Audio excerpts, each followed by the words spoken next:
In my previous video, I advised using a varied line weight to indicate shadows and highlights. I said use a heavier line where there would be shadows and a lighter line where there would be highlights. Likewise, I said use a heavier line for outlines and a lighter line for details, and this would give your art an extra degree of three-dimensionality. I described a line that does not vary as a dead line.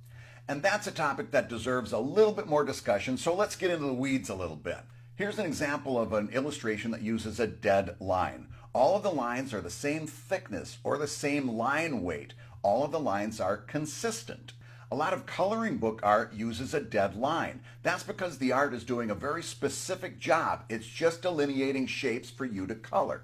For me, I like to use varied line weights, but there are maybe some cases that you prefer a dead line. For example, if you're working in a very minimalist style, a dead line might be the better choice. For example, take a look at this guy. Ziggy would look horrible with a live line. A lot of New Yorker cartoons use a dead line.